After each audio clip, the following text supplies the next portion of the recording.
So, what if freedom and equality were complete opposites? Today, we're jumping into The Way of Monkey book. It's this really fascinating philosophical text that uses an ancient style to get across a pretty provocative modern message.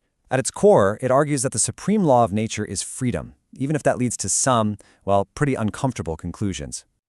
Right off the bat, the book challenges our whole modern idea of what freedom even means. As this quote lays out, it's not about having endless choices or doing whatever you want. Nope. Instead, it's about aligning your actions with the natural world, free from what it calls unnatural constraints. And honestly, reframing it like this is the absolute key to understanding the entire philosophy. So, why in the world would you write a modern philosophy in this ancient, classical style? Well, the author's goal was pretty clear. He wanted to make a new case for individual freedom, but ground it in a feeling of timeless wisdom. But, and this is important, he makes one huge change. He swaps out the whole divine concept of the Tao for the tangible, observable reality of nature. It's a very deliberate choice to keep the whole philosophy rooted in the real world. Think of the book's philosophy like a tree. This slide kind of shows you its intellectual DNA. And look at the roots. Science. For the author, any philosophy that's going to be useful has to be grounded in what's real. From that solid foundation, it branches out. It pulls its ideals from Platonism, its values from Existentialism, and practical wisdom, courage from Stoicism and serenity from Daoism. It's a whole system, built piece by piece from that scientific base.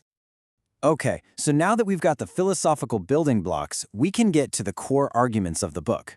This next section digs into three foundational principles: nature, freedom, and what the book controversially argues is their inevitable result, inequality. This right here, this is the book's North Star. It's the one unshakable first principle that everything else flows from. The idea that the natural state of all life is freedom. And it's presented not as just some opinion, but as a fact you can observe in the world. And this slide, this is where the book really draws a line in the sand. It visualizes this central conflict. On one side, you have freedom, which it says leads to natural diversity, a state it calls harmony.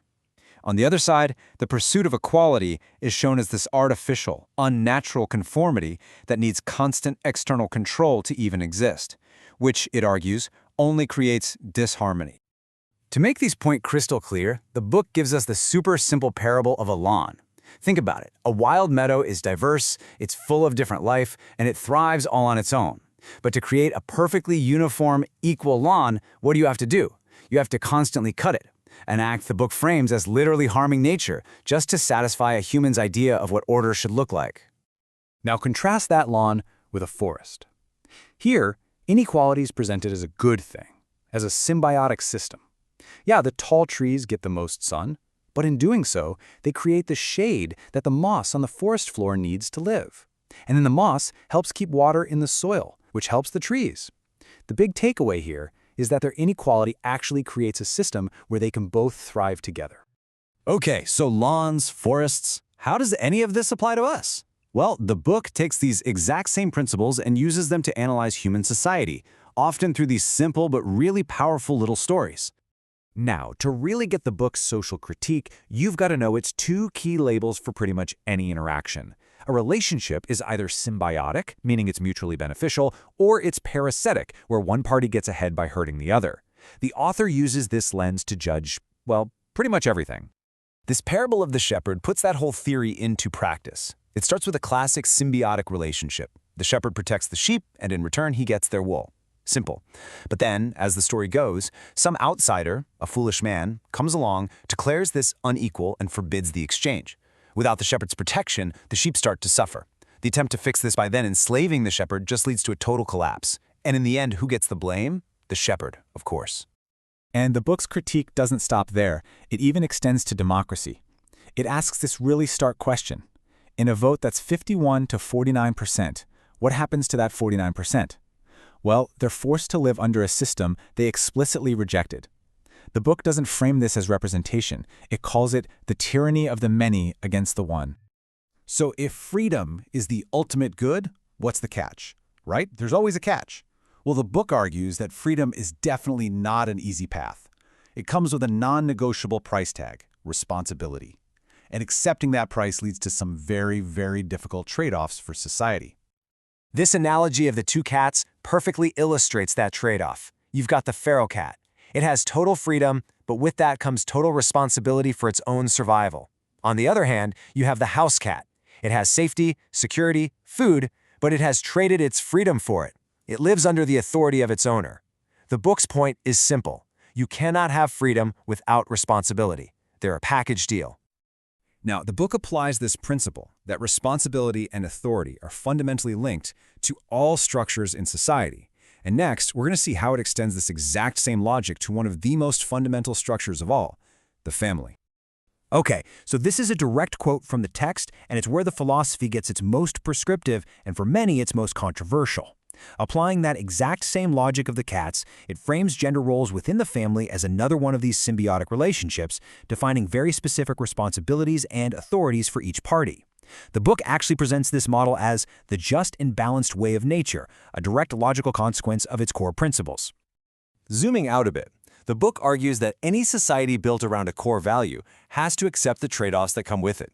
You can't just pick the good parts. So, a society that prioritizes freedom, like you see here, will generate the most wealth but also the most inequality and resentment. A society that prioritizes tradition will have strong families and communities but probably won't be as prosperous. The key point is, you can't get the pros without also accepting the cons. And its final chapter is the book's focus really shifts, moving from the societal to the personal. It steps away from all the political commentary and offers a more spiritual philosophy that's centered on one single powerful idea, letting go of the need for control. This quote really brings us full circle, back to that very first principle about nature. It argues that a lot of our suffering comes from trying to control things that are, by their very nature, uncontrollable. True peace, it suggests, isn't found in mastering the world, but in letting go and just accepting its natural flow. And here's the how-to guide. This is the actionable advice the book offers to achieve that state of peace. It's really a process of detachment, letting go of what other people think of you, letting go of the final outcome of your actions, letting go of the fear of death by living a life with purpose, letting go of the past by learning from it but moving on, and letting go of anxiety about the future by preparing for it, sure, but then just ceasing to worry. So at the end of the day, The Way of Monkey book presents this really challenging worldview, all built on the supreme value of individual freedom. It forces you to ask a pretty tough question. If we were to build a society on this one single principle, valuing it above all else, what would we truly gain? And, just as importantly, what would we be forced to leave behind?